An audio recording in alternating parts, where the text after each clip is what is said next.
भोर की पहली किरणें अभी जंगल के पेड़ों की टहनियों को छू ही रही थी। पत्तों पर ओस की बूंदें चमक रही थी।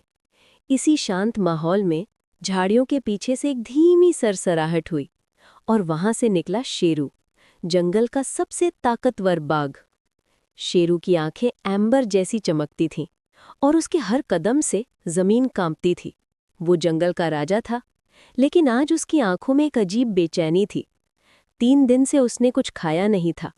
बारिश के मौसम में हिरन और जंगली सुअर झील के पास नहीं आते थे और शेरू का इलाका वहीं तक सीमित था।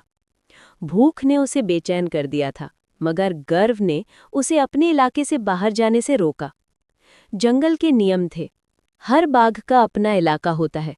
अगर वो किसी और के इलाके में गया तो टकराव तय था। शेरू झील के किनारे पहुंचा, पानी में अपनी परछाई देखी। उसकी आंखों में थकान थी, लेकिन भीतर अब भी वही आग जल रही थी, राजा की आग।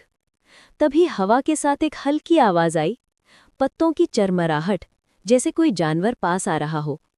शेरू एक झटके में नीचे झुका, कान ताने और आंखें चमका दी। कुछ ही पल में झाड़ियों से एक नन्हा हिरण निकला।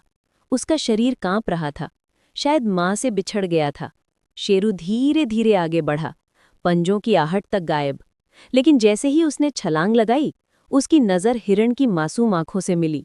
वो ठिठक गया, उसकी दहाड़ गले में ही रुक गई।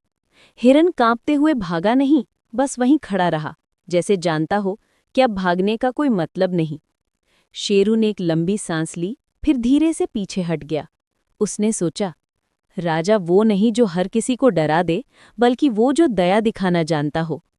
वो जंगल के अंदर लौट गया और अचानक झाड़ियों के उस पार से उसकी साथी रानी निकल आई।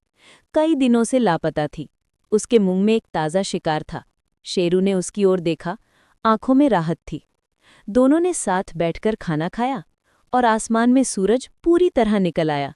जंगल फिर शांत हो गया, लेकिन हवा में एक नई कहानी गूंज रही थी। राजा शेरू की, जिसने भूख से बड़ी अपनी दया को माना। समाप्त।